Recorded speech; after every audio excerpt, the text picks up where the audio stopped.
Ladies and gentlemen, the show is about to begin.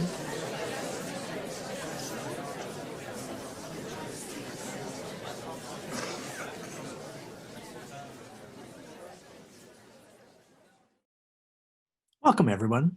Thank you for joining us for Culture Clatter, showcasing new works and playwrights from the vibrant cultural and ethnic communities of Silicon Valley. We've partnered with artists from local community theaters to bring their voices to a broader theater community, and I hope this will be an ongoing project here at Foothill. We are gathered today on the traditional lands of the Ramaita Ohlone peoples, the original inhabitants of Los Altos Hills. I ask you to join us in acknowledging this community, their elders both past and present, as well as future generations.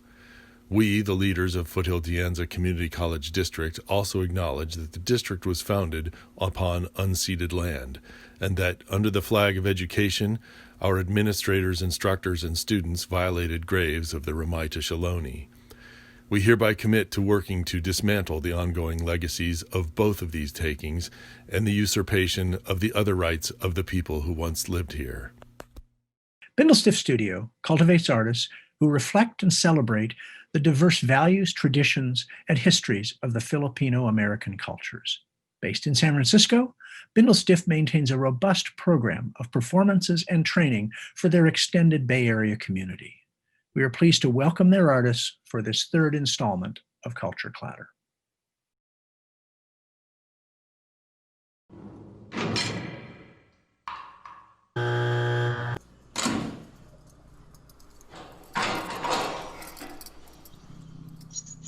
Hey. Hey, can you see me okay? Yeah. Good. Good. I'm a little surprised to hear from you. Well, not from you, but from, you know. Yeah, I do. Thanks for answering. Yeah. So, you look good. Thanks, but you don't have to lie. I wasn't lying. I was just, yeah. Sorry, this whole thing is just out of the blue, and yeah, I'm sorry. Stop saying that. There's nothing to be sorry for.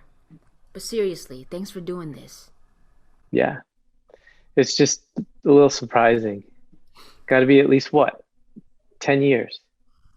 13 years, 7 months, and 14 days to be exact.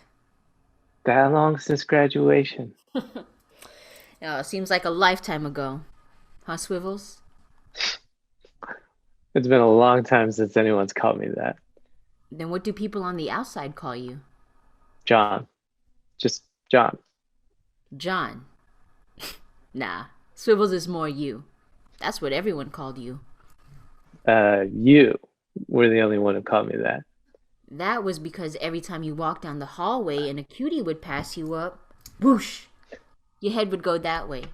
And then another one would pass you up and whoosh, your head would go the other way. I swear, man, your head was on a swivel. The funniest damn thing at East Valley High. Come on, I wasn't that obvious. Oh, yes, you were, son. But tell me something, though. Shoot. Oh, shoot.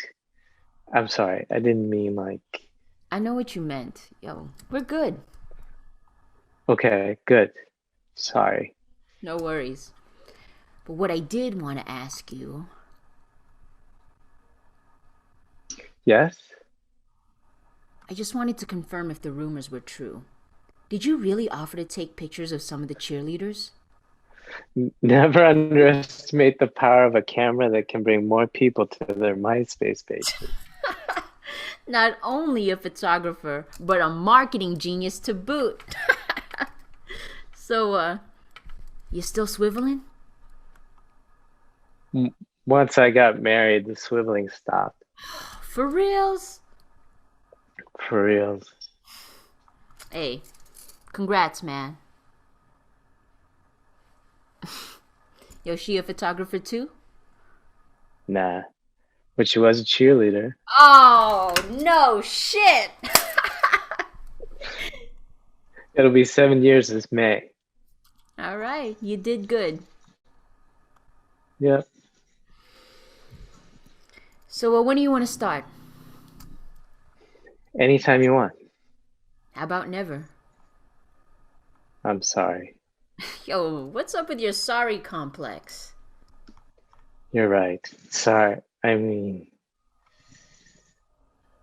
let's start right now, motherfucker. If it's okay with you, kind sir. Oh man, you're crazy. Now let's do this. So, how's this gonna work with you over there? Since I can't use my camera, I'll just take a couple of screenshots of you. Then I'll touch them up with Photoshop so you can review it later. Just not much later. Right. It's not ideal. But nothing's been ideal since the pandemic started. Yeah. So, what do you want me to do? I'm not like a model or anything. Just be yourself, because I wouldn't hire you as a model either. Ow! I'm hurt. Hey, yo, thanks again for doing this.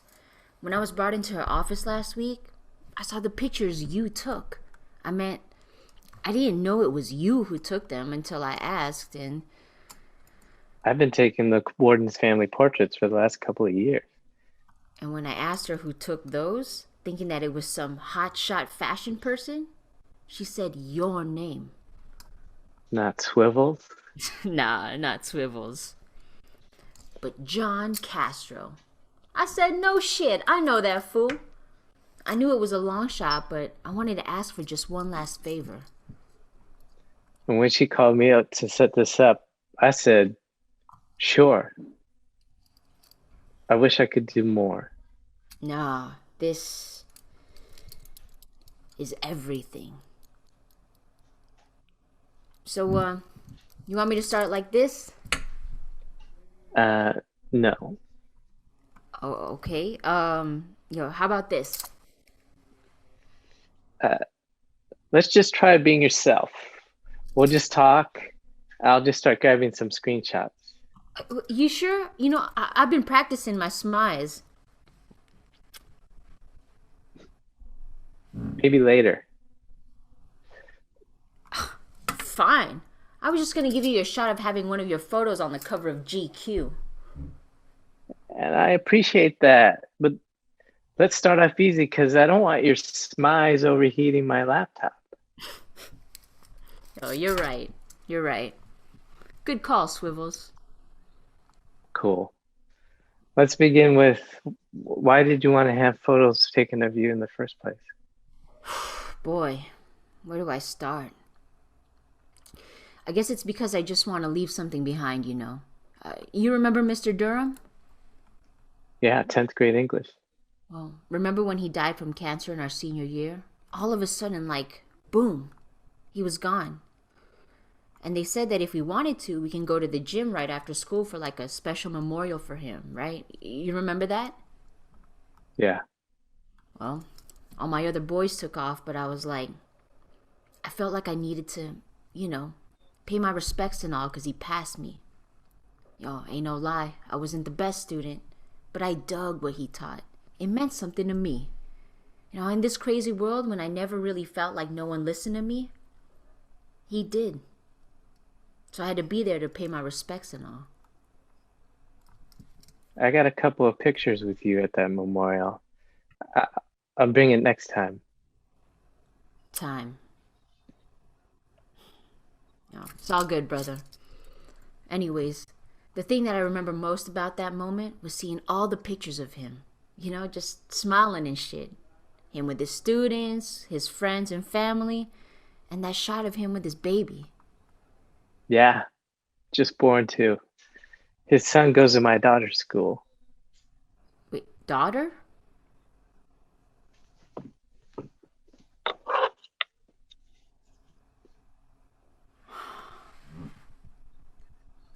Aw, look at that. Papa Swivels. Yeah. Thanks. Yeah. Anyways, and at the end of everyone's speeches, when they're showing that slideshow, and just before that last image of him smiling at the camera, there was a photo of him sitting at his desk looking out the window like he was thinking about something. He said he was looking at the new freshmen waiting for the school bus to take them home. He was thinking about their future, where they'll go to college, if they'll ever find that something they're passionate about. And you really captured that. Thanks. Anyways, a lot of the people I ran with are either in here or another facility or, you know. And to those homies, I just remember at their funerals, those slideshows had them throwing up signs and whatnot. But none of them smiling. Just chill, you know? And I don't know if I want to go out like that too. Like a dry, empty well, full of darkness. Parched of any life that only water could bring. No cloud, no hope. In the desolate sky. That's pretty deep. You wrote that? 10th grade English. Anyways, because of that last image of Mr. Durham, I knew that I didn't want to go out like that with the last image of me like my boys. I let him down, yo. Mr. Durham? It's too cliche to say that he was the only one who listened to me. And on the real, the only one to believe in me. But he did. He said, Anthony, watch your back. You're destined for great things. You know, and what went down, went down. But every night, right after that night buzzer sounds, I always think back to those words and that picture you took. And I want people to see that part of me too. Not just some fuck up who shot a 15-year-old kid who got in the way of a stupid decision to rob a liquor store. Not like any image of me could change their minds or anything, but you know, that's not me. And I just hope that something can come out of this where they'll be able to see that, you know, that I'm human. Yeah. Yeah, I know.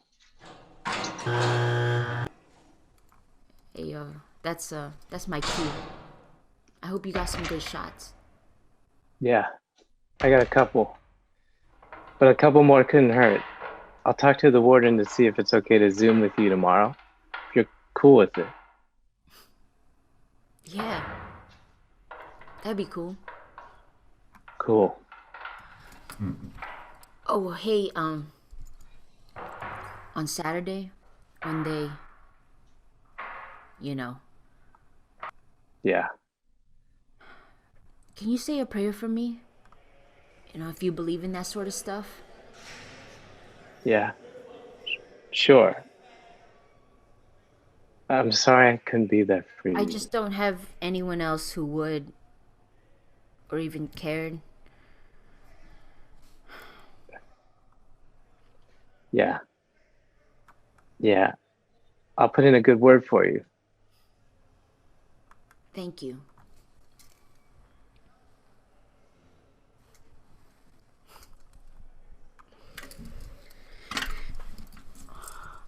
But before then, I'll see you tomorrow, okay?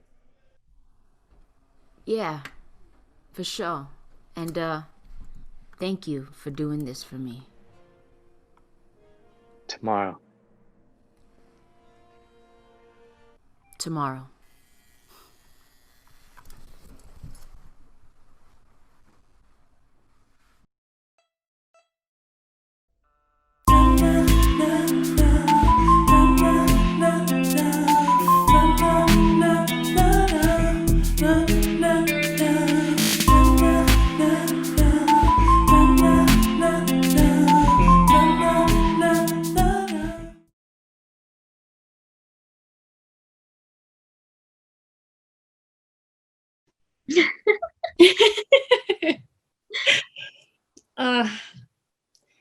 Cara, I have to talk to someone outside. Can you stay here and play for a bit by yourself? But you didn't get to meet the princesses yet. I'll meet the princesses when I get back. I'll only be a few minutes. Okay, Miss Bethany. You must be Mrs. Benson. Yes, nice to meet you. I'm sorry I'm a little late. And please, Tammy is fine. This must be Cara. It is. My husband couldn't make it today. He's held up at our congregation. Yes, I received the voicemail. How is she feeling today? Her foster parents said she had a hard time getting up this morning. In the car, she told me she was excited to meet you. I'm excited to meet her as well. Tammy, I just want us to chat for a bit before we go inside. About what? I know we talked a length on the phone about Cara's condition, and I just want to reiterate. About the burn marks. Well, they are scars now. There's extensive scarring on her body as well. Plus, Cara is also blind in one eye. I believe I mentioned that. Miss Vogelstein. Bethany is fine. Bethany, what is it that you are trying to prepare me for exactly? Her face, Tammy.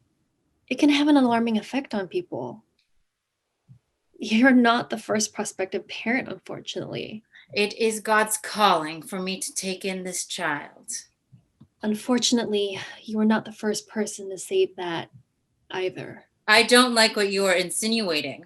My husband and I, our evangelical work is nothing to scoff at. I mean, have you been to a leper colony? Or have seen children's bodies who have been mangled by landmines? I've worked with the worst of humanity, and you have the nerve to label me as some sort of phony. I'm sorry. That came across as slightly curt. Cara's case was highly publicized, but the public has not seen her since. It is for good reason. My husband has taken a huge interest in having Cara be a part of our family. The Lord has not granted us children of our own. Cara will be our first child. Well, she truly wants to be part of a family. Her mother is where she belongs, you know. It's the closest thing to hell that real life can provide. That may be the case, but the truth of the matter is, Cara is in urgent need of a home.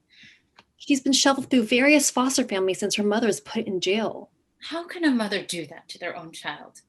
A beautiful, innocent little girl. As a social worker, it's not my job to explain the cruelties of the world. I just try to fix them. It takes a certain person to do your kind of work. You're a saint. This adoption will be a blessing for Cara and our congregation. My husband and I start our evangelical cable network this Sunday, and she would be a great addition to the program.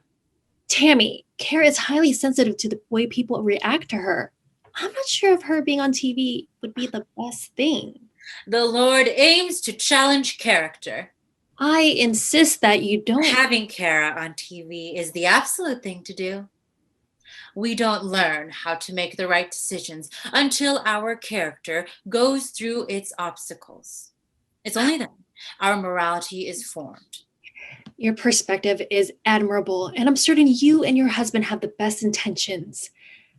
However, Cara is kind and gentle. She's a client that I hold very close to my heart, and for once in her life, I want her to be treated like a special little girl.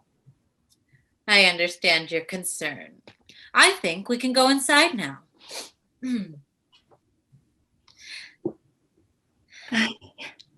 Cara, this is Miss Tammy. Remember we talked about her in the car?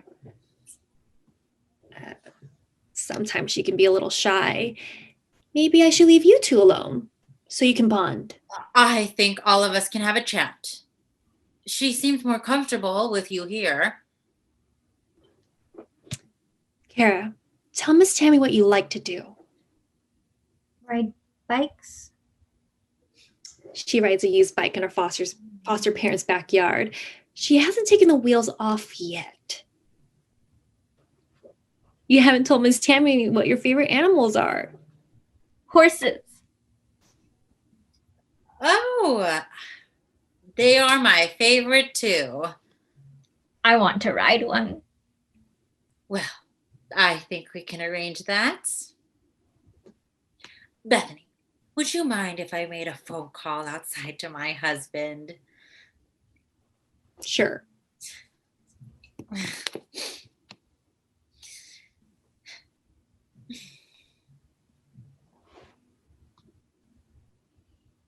Hi. Hi.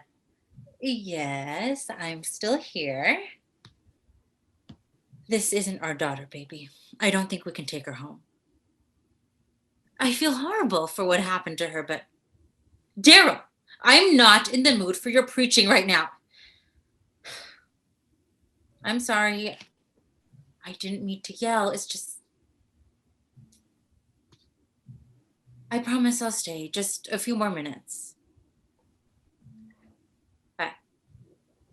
I love you too.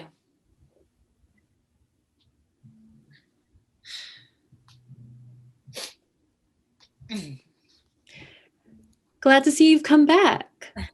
I just had to check in with my husband about our meeting. He's happy to hear that it's going well. Who wouldn't want to be around Cara? She's a joy for all of us. She certainly is. Cara, why don't you tell Miss Tammy about the game you're playing? Pretty princesses. This one is Miss Bethany, and this one is me. You're silly. You should be the one with blonde hair.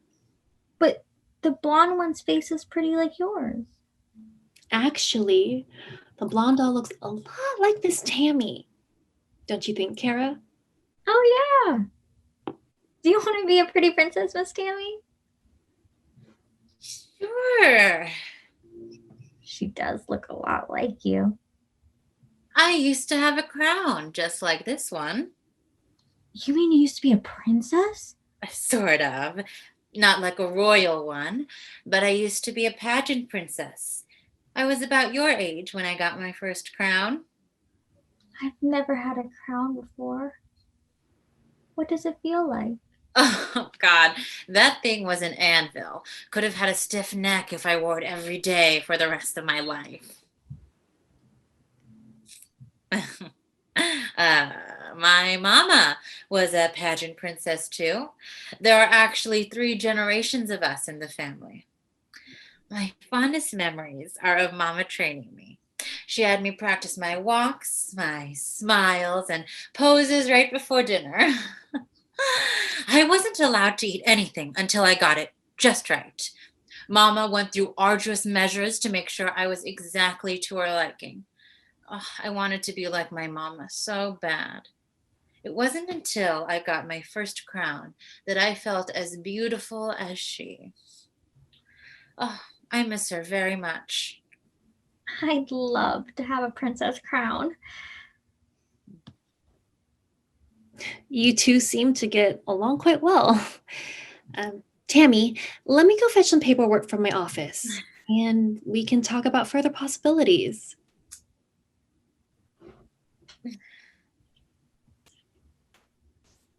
Cara, I don't think I'm meant to be your mama.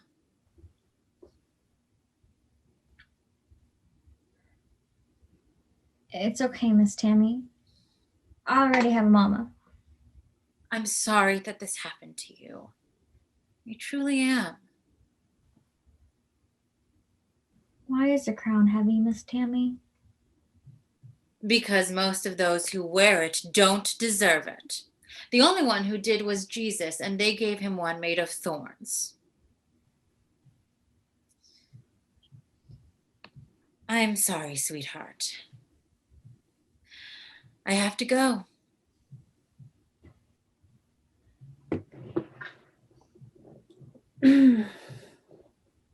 Miss Tammy left. She probably just went to the restroom. No, she said she had to go. I don't think she's coming back. She said she can't be my mama. Let's put our jackets on and let's go on home, Cara. It's because of my real mommy. She put me in the microwave when I was a baby. That's why Miss Tammy doesn't like my face. Huh, I love your face, Cara. It's beautiful. Will I grow up and look like you, Miss Bethany? I'll look like a pretty princess? You've always been a pretty princess, Cara. Are you ready to go? Surely goodness and mercy shall follow me all the days of my life, and I will dwell in the house of the Lord forever. What was that, Cara? It's just something my mama wrote to me. When did your mother write to you, Cara? She's not supposed to contact you. Cara, it's very important that you tell me if your mother contacts you. I will have to report this to the prison right now. What else did she say to you? I'm sorry, Miss Bethany. I don't remember. It's okay, Cara. We'll talk about it about first thing in the morning. Let's go home and try to forget all the bad people that we've encountered today.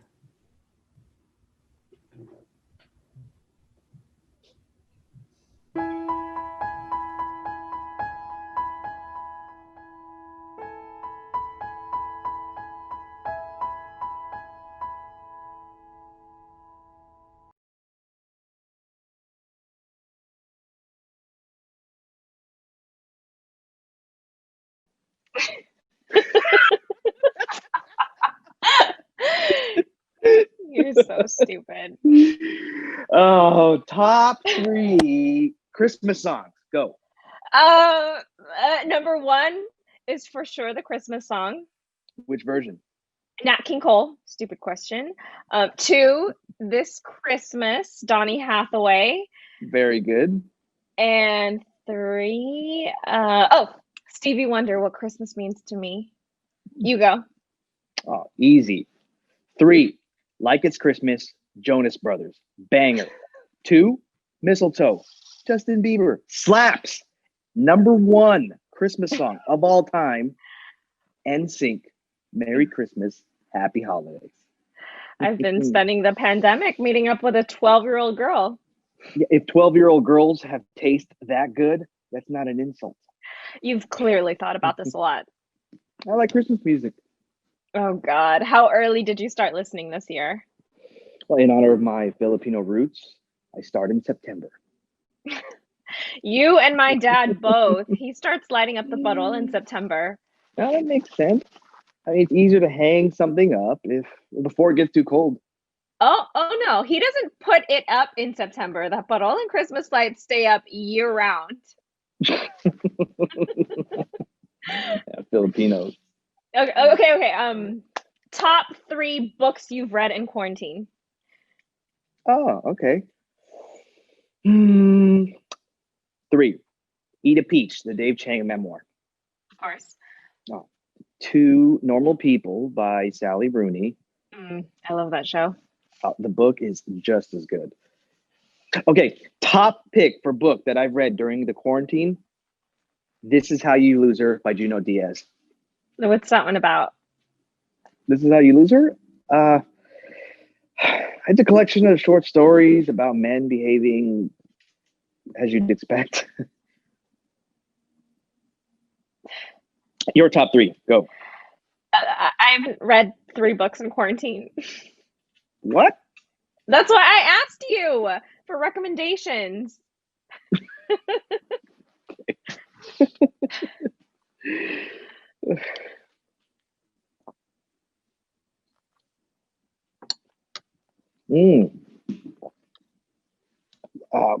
What are you eating?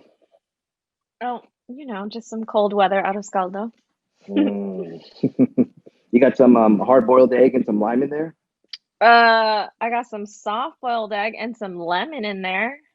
Oh, that looks so good. Yeah, I miss her out of Scaldo. It's not hard to make.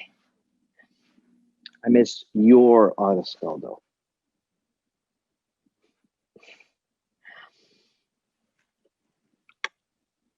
I'll send you the recipe. Well, actually, it's a recipe video, not just like a recipe, which I think it'll make it easier to learn. To be honest, I actually only clicked on the video because the guy cooking it was cute. Actually, I think I've watched his videos before. You think it's the same guy? Cute guy cooking Filipino food is rather a specific YouTube search. I'm sure it's the same guy. Wait, are you finally doing your mom proud and learning how to cook our food? Nah, the algorithm just put him on my homepage and I clicked on it so I could, envy his life. Oh, jeez. The pandemic's been long. I got to fill in the time somehow. You could always fill the time learning how to cook the food.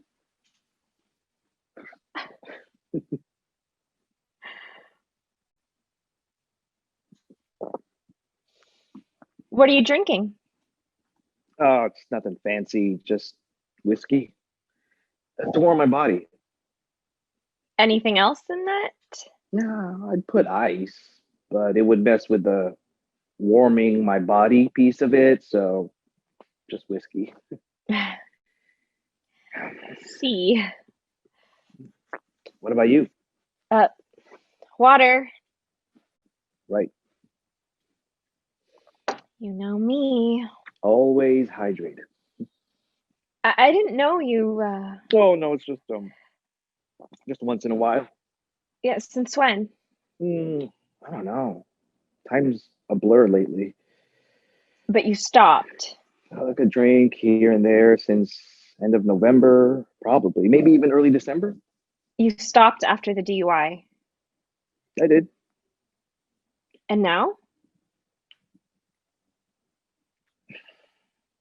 Every now and again won't hurt.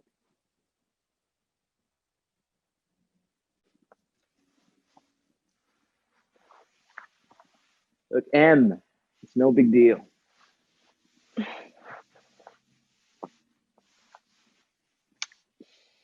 How are you doing? What do you mean? I mean, are you okay? Like physically, mentally?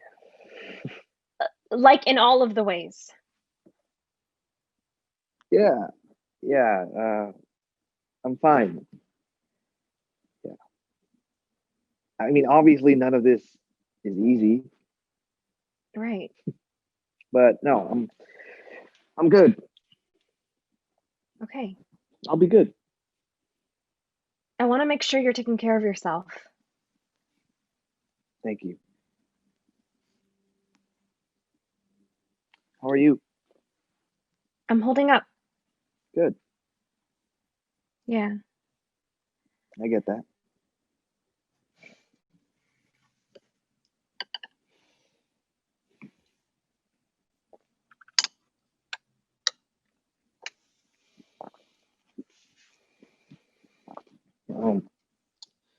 This has been helping. What has? This. Us. Meeting here every week online, seeing your face. It's been, Nice. yeah, nice. It's been good to catch up. And stay in touch again. Yeah. And I think I'd go out of my mind during all of this without it. Yeah, totally. Living alone seemed like a luxury when I first got the place. Now it just feels like a huge mistake. There was no way to know this would happen. Right. So I wouldn't call it a mistake. No, but What? I guess it's not just that I'm talking about. Okay.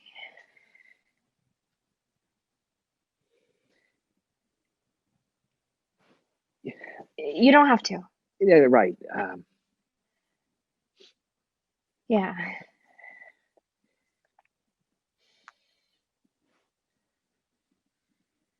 Okay. You know what? Give me a second. I'll be right back.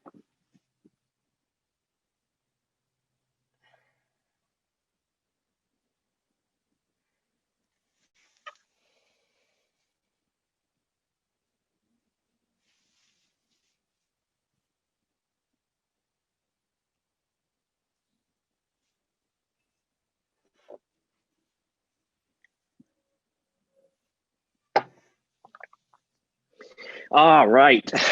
Should we get back to the game? Sure. Okay. Top 3 memories. What? Top 3 memories of us. Floyd. Oh, come on, Em. Top 3 memories of you and I. Floyd, don't be like that. God, I want to hear them. I don't think it's a good idea. Why not? Because we're done and we've moved on. We have. Yes. It's been 9 months. Has it? Oh, but time is not even No, a thing. we can't do this again. Well, if we moved on, then it's no big deal, right?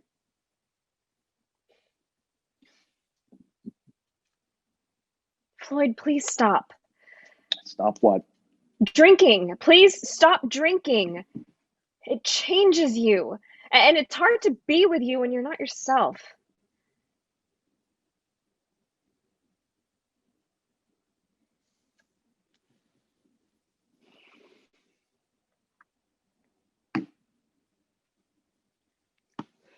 Top 3 favorite memories of us. I'll do it. Floyd. You know, I'm going to do it. Please, let me do it. Number 3, our first night after we fully moved in together. Our furniture didn't arrive on time, but we had nowhere else to go. So we set up your laptop on a box to watch a movie. We cracked open some beers, ate dinner, and fell asleep freezing cold in each other's arms inside of a sleeping bag. You know, if I lived every night like that night, I would be content. Number 2, the 3rd week of shelter-in-place orders, I look at my phone, I get a text. It's from you. Hey, how you holding up? Look, you don't know this, but when I got that text from you, I burst into tears because I was having trouble remembering what I was doing or why I was still around. I was very alone and knew that no one would notice if, you know, I just...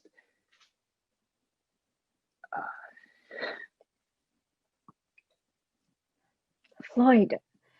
No, sorry.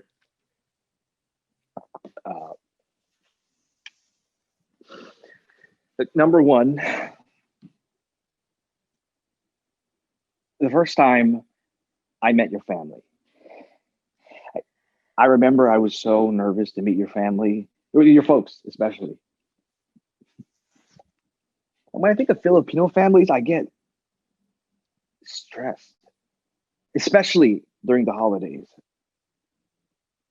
I think about my family and all of the problems we have, and I was just so ready to feel the exact same stress and anxiety and anger I usually do. But your family, I didn't. I mean, from the very beginning, your mom gave me a hug and she kissed me on the cheek. Your dad shook my hand with a smile, and your weird Tito boy, he put his arms around my shoulder and he walked me over to the lechon.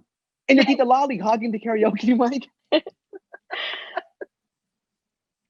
It was different than I was used to, for sure. Like, for the first time, being around a family of people that looked like me, I felt at ease. I felt like I was wanted. And it just taught me that things could be different. Do you remember that? I remember.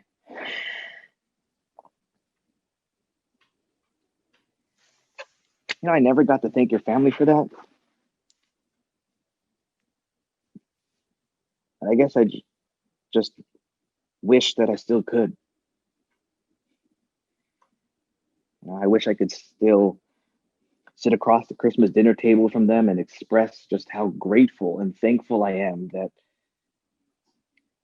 they made me actually feel welcome.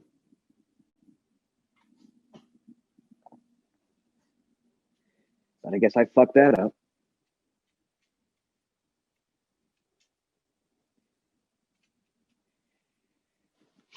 Yeah, so there, top 3.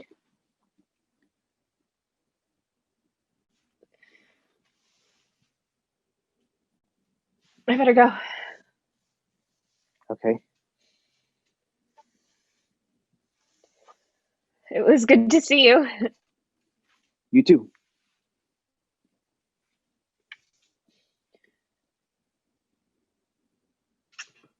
Floyd.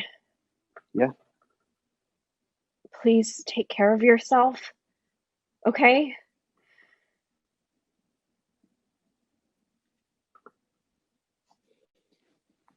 Same time next week.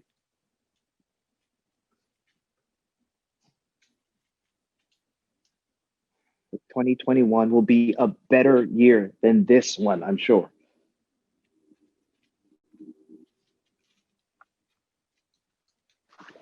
Please. Let's see each other next week. We'll see.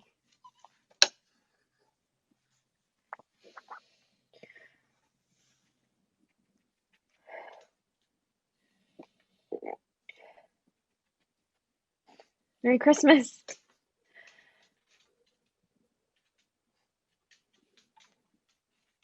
Merry Christmas.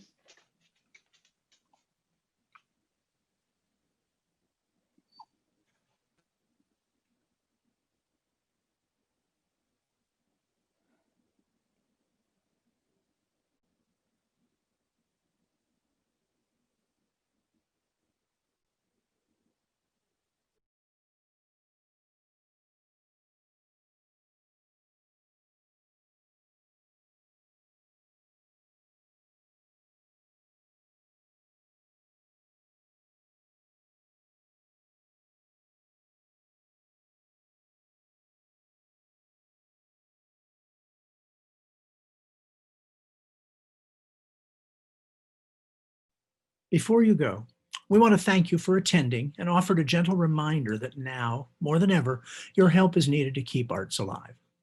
If you're able, please consider a tax-deductible gift to Foothill Theater, one of our producing partners, or any of the many arts organizations who are struggling in these difficult times. Visit our website at foothill.edu/theater to access donation links for Foothill Theater Arts and our partners. All donations received by Foothill Theater during the run of these shows will be shared with our partners.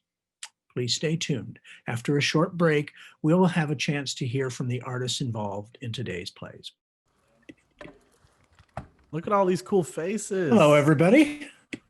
Wow. Hello. Wow, great work. Thank you. Thank you. Thank you. My box is black. I'm on the wrong.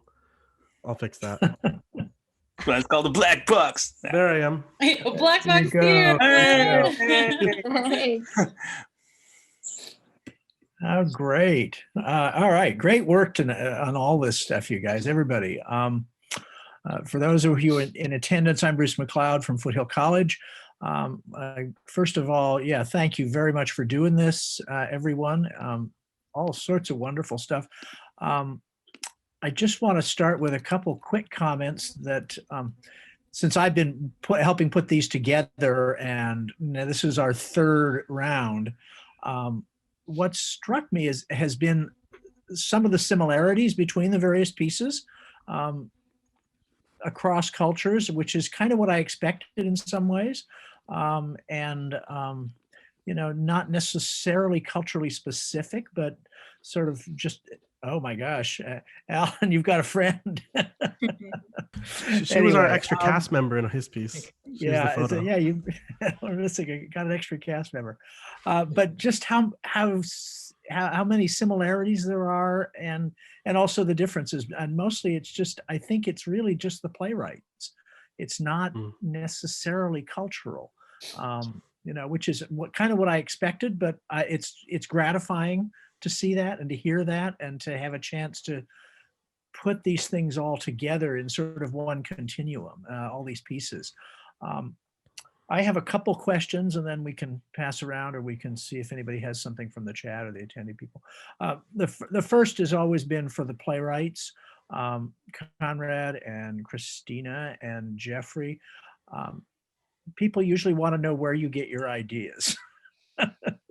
Do they spring to you in the middle of the night? I know some of the, I don't know about the three of you individually, but I know Sinjin, who wrote a piece for us last week, writes every day for, I think, half an hour. He just carves out and it can be focused or not. And so I guess what's your process,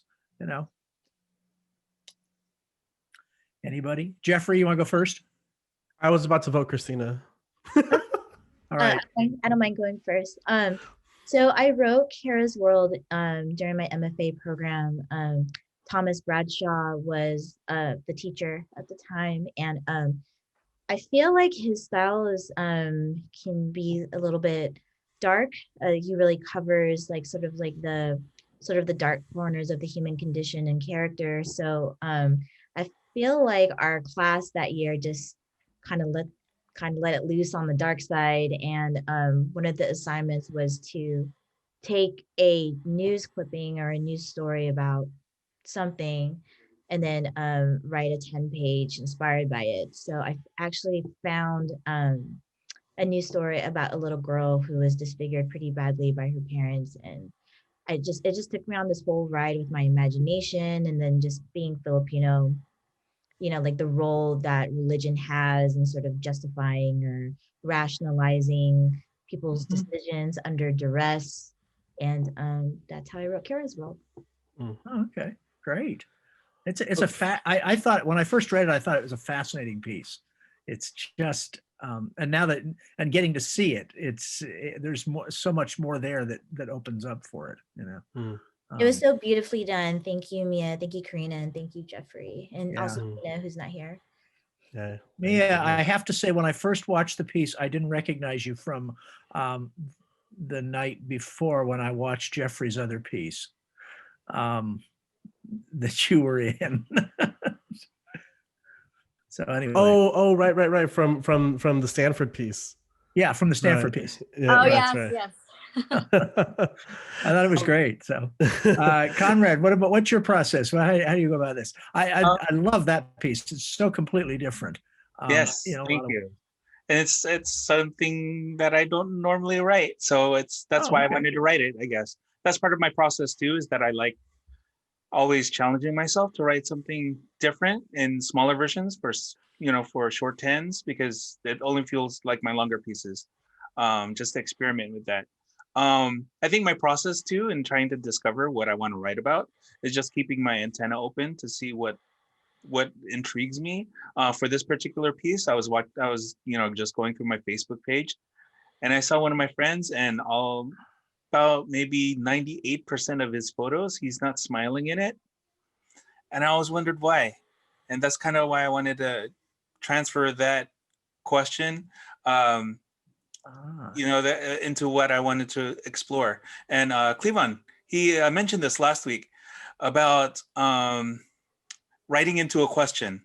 And that's basically my process as well. It's something I learned in my program at SF State through Brian Thornton, who's actually a teacher at Santa Clara University, is to find a question that you want to write into, to explore and try to answer that.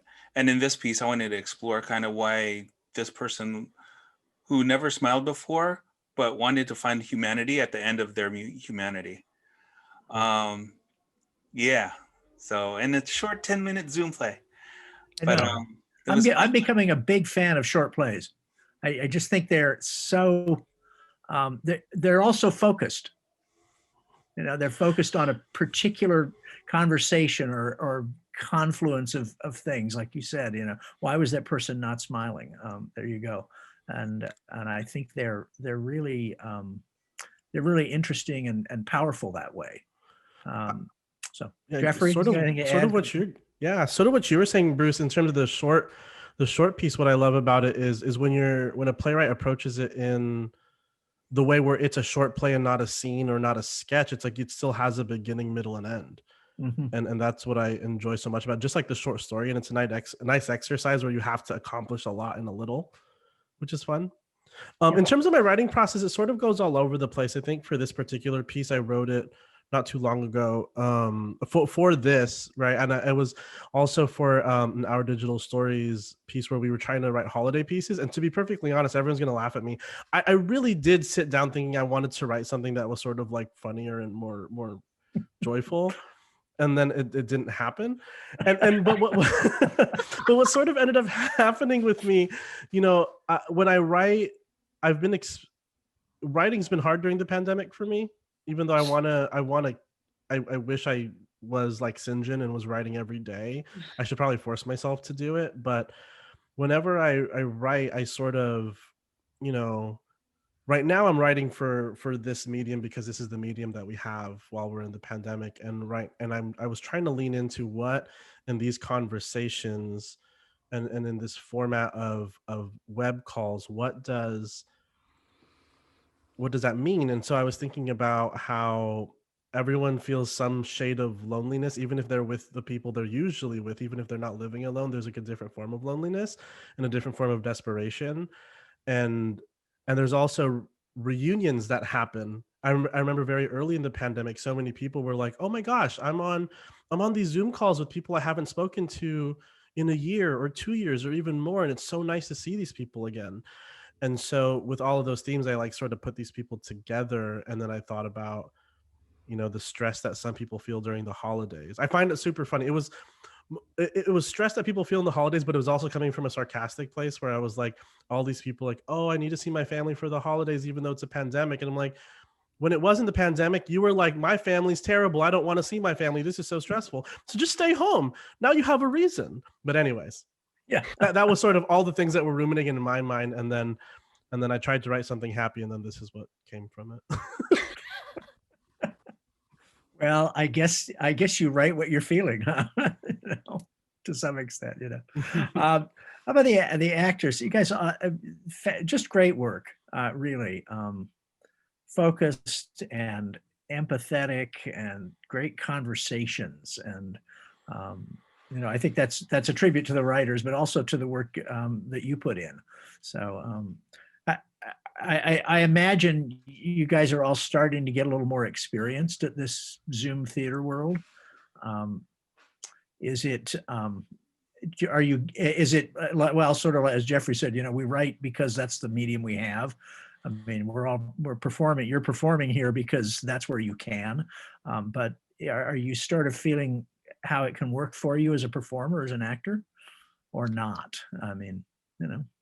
Yeah, I think for me, absolutely. It gets me more versed in working with the camera and knowing like what are my angles, what am I looking for, and how to, because I'm used to theater. So in theater, you're more like out there and like your expressions and your movements are more loud. But when you're focused in a small screen like this, you have to learn how to just use micro movements to tell a story effectively.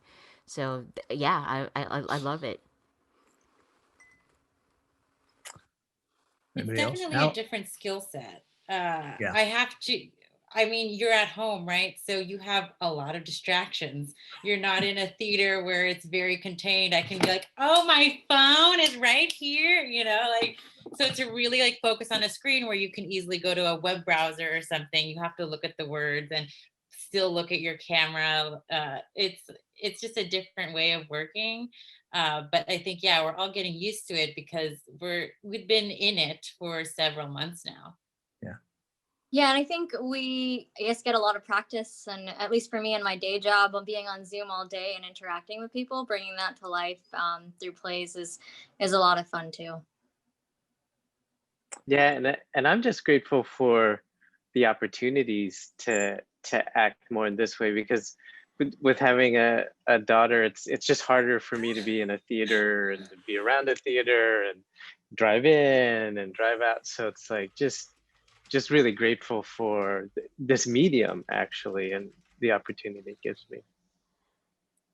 And I'll say, neither of the actors for my the last piece that I wrote could make it, but I know for, you know, a lot of actors are getting used to, like, I know how I want the script to go on my screen, and I know how to look at my camera at certain times and everything. And for poor Wes, we really were experimenting where we're like, oh, like, let's talk about the difference in where you take your Zoom calls and what that means for boundaries. So like for her, the Amelia character, she's very much like, this is probably where I take my work calls. And I'm like seated, I have my background and everything. And we're like, what about him? Like, maybe he's on his bed. Maybe he's like super casual, super comfortable. And we just put him on his iPhone. So poor Wes didn't have his script on his laptop the way you would. So first he tried it with like his laptop on the bed, but he kept going like this. So then he had like his iPad. And then there were some rehearsals where he like dropped his phone on his face. And like, he just had to learn a whole new thing after he just got used to acting in this way. Yeah, I'm not an actor, as you may have noticed from those little clips I did.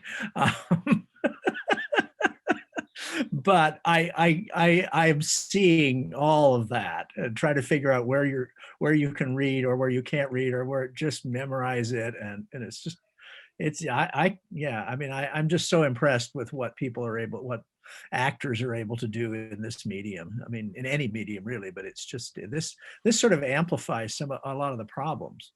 I mean, it gives you, what I love about it is that we're all close. We can, see facial expressions. And I think Raisa mentioned, you can just flinch to get it, and people will see it and notice it. Whereas on the stage, you have to be bigger, although the subtleties come through. So I think we've got somebody in the audience. I'm going to allow them to talk.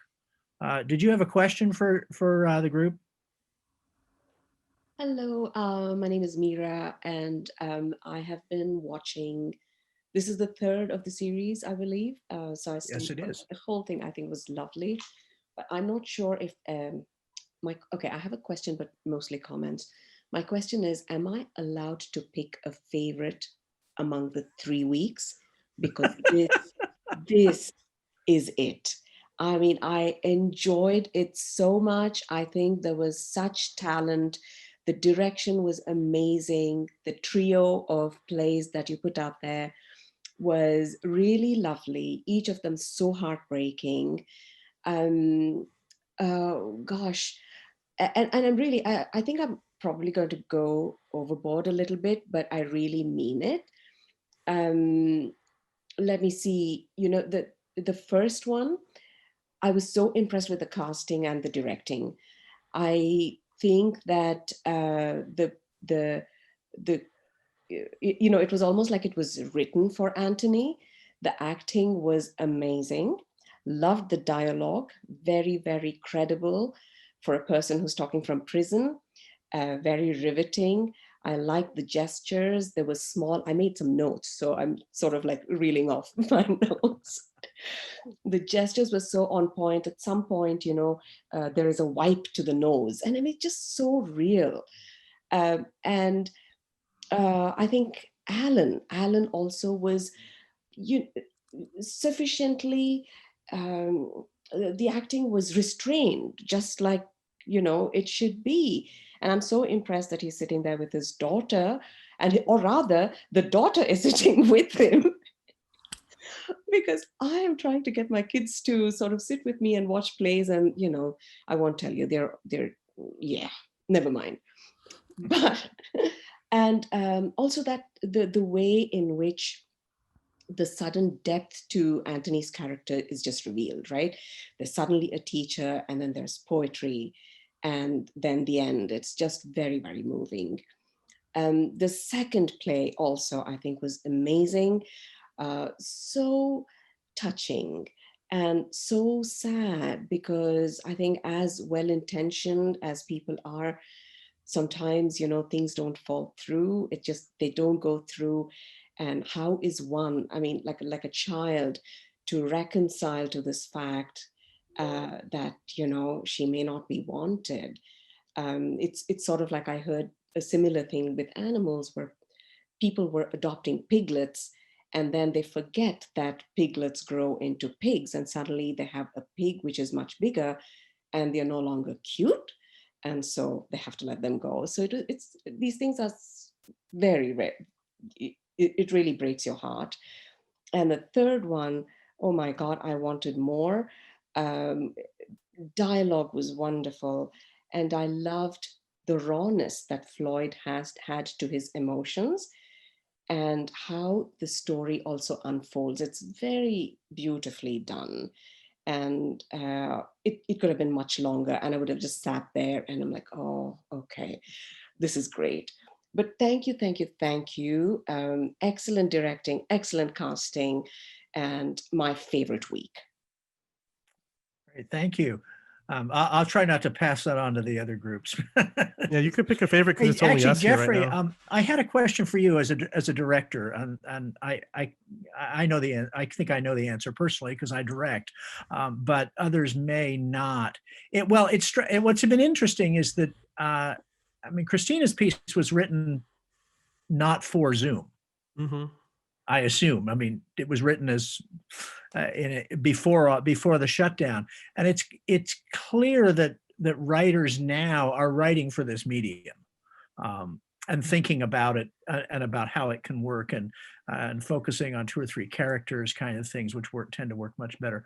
But I just wanted to get your take on how putting Cara's world into the Zoom medium was I think it was problematic and it was hard to do, and I thought you were very successful. But what was that process like? Well, I think, yeah, for Christina's piece, it was of course different, right? Because the other pieces, you didn't have that suspension of disbelief because we were watching it in the communication form that it was written to be.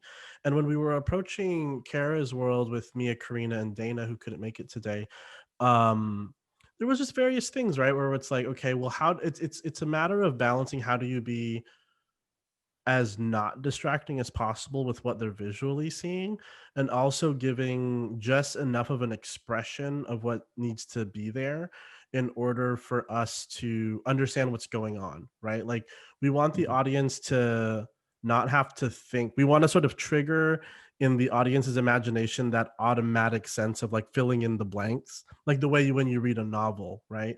So we had little things like we had the backdrop of the playroom, so we just had that. It didn't work super well. Like I had trouble with the virtual backgrounds, like with what's happening with you, Bruce, and Conrad right now, where when you move a little bit, there's, Yeah. there's just going to be a little bit, like, the technology is impressive, obviously, but it's not going to be perfect. So we just kept it at the black backgrounds, and you kind of saw on the bars above and below. Then we went to the hallway, we left it. And then just little gestures, like when Dana's character opened the hallway door, we just saw her do that. Or Karina would actually get her phone out. Mia actually had the dolls. So just enough stuff to give you a sense of what's going on without it feeling like, A, you don't want to see the actors struggle, because then you're just like, oh, look at that actor having a hard time. And you don't want anything to feel hokey. Like when people do like a high five, or I mean, actually the high five is kind of cool. But like when they do like things that's obviously weird or hokey, or just like you're trying too hard, you don't want to do it. And honestly, that's totally fine, because even in live theater, like someone will be like, a car comes on stage, and unless you're doing ragtime, the car is not going to actually be there. It's probably just like a steering wheel and some chairs on some wheels, and it's totally fine, and we believe it. And so like for Zoom pieces, it's sort of finding that same balance of giving the audience enough to know what's going on, but not too much or too little where they're like having to think too hard and not just listen to the words. Well, I think that sort of goes to the heart of what we all know about how theater works in the space. That theater does abstract really well. We allow people's imaginations to take over, and the audience is used to that. Whereas in a film world or a virtual world like this, we're sort of stuck with the reality of what's there. And what we're showing. And even though we try and do backdrops like my little culture Clatter logo thing here, or other stuff, we're still looking at what the audience is going to perceive as a real world. And I thought what you did with the layering of the characters and that overarching background in Cara's world worked really well, because it had some of that effect. It had that abstracting kind of like, okay, we're not all in one place. This is an abstracted space. So that was a nice solution, I thought. So I agree, by the way. I really love what you did. The way that you addressed the stage directions that I wrote, and how you were able to translate that into a virtual space. I really was so impressed in how you did that. Cool. Thank you.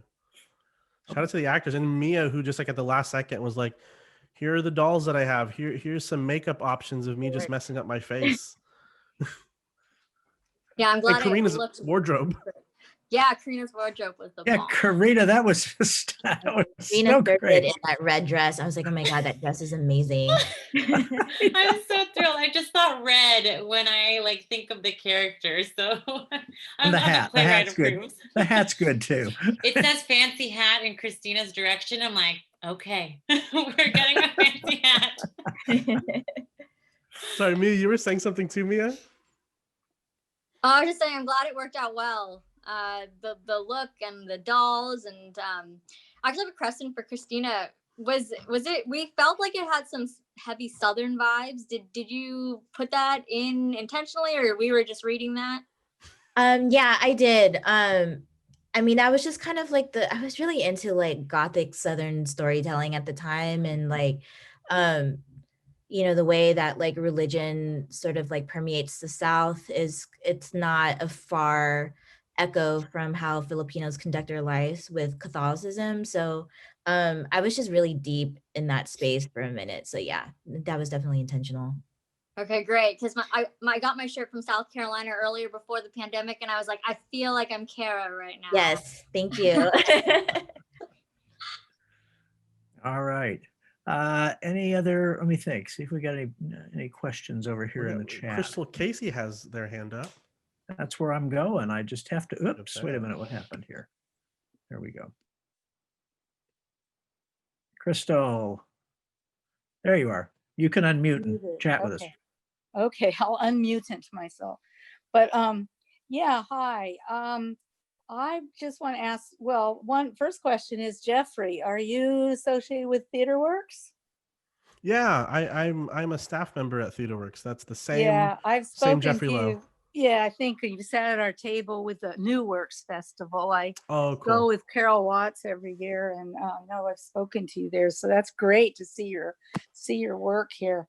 And I got in just a little bit late on the first one, and so I was wondering, Raisa, I assumed from the acting and the script that there was death penalty, death row time. And at first I thought, well, we don't have it here in California, thank goodness. But I think this was my favorite because it's so in the news right now. I'm like 1,000% against capital punishment, but with Trump going on his big execution spree and, all of that. So I think that would interested me a lot. And I thought as Mira is she a theater critic? It's like, I didn't see the very first play. I'll have to go and see it on your video, the Asian one. So, but this was my favorite, of the two I've seen, like she had said. And I guess that was about it. I just thought the acting was phenomenal, top notch, and the script and the plays and everything. It was just all so believable. And like you're talking about having to do the micro expressions and all. And I guess that's why you just don't see all that unless, well, we're usually in about the third row at TheaterWorks, but yeah, you don't get to see it all. But I just thought it was fantastic. So I hope to see you all in some more plays and see more of your the playwrights' plays. So thank you. Thank you, Carol. All right. Anything else? I think that's, I don't have any more questions. I just want to, again, thank you all and congratulate you all. Clearly the audience loved it. If we could do standing ovations, they might be doing that, but I'm sure that everybody was, it has been a remarkable experience doing these 3 weeks of this for the variety of plays that we've gotten. So I think actually Jeffrey and I have already talked about trying to continue this project, and I think there's I think we will find partners and probably get back to you guys again, I'm sure. So it's such I just find it such an interesting way to push stuff out, and trying to get cultures together. And get voices out there that we might not, somebody else might not hear, that our audience wouldn't hear otherwise, and vice versa. So thank you again. Have a good rest of your evening. I hope to see you again when we, at the worst case, when we get to go back into theaters. But I don't think this. I like this format in a lot of ways for a lot of reasons, for generating ideas and doing and the kind of collaboration that we can do across distances. And we don't all have to be in the same room, and I think we're getting better at it. So, and also. Congratulations, Jeffrey. I don't go on Facebook, so I didn't hear your news this week. Oh, thank you. Congratulations, Jeffrey. Thank you. But congratulations, everybody, for some great work tonight. So, and the last couple of weeks. Have a good evening. Thank you so Bye. much, Jeffrey. Bye. Thank you, Bruce. Thank you, Bye. everyone. Thanks. Bye. Thanks, everybody.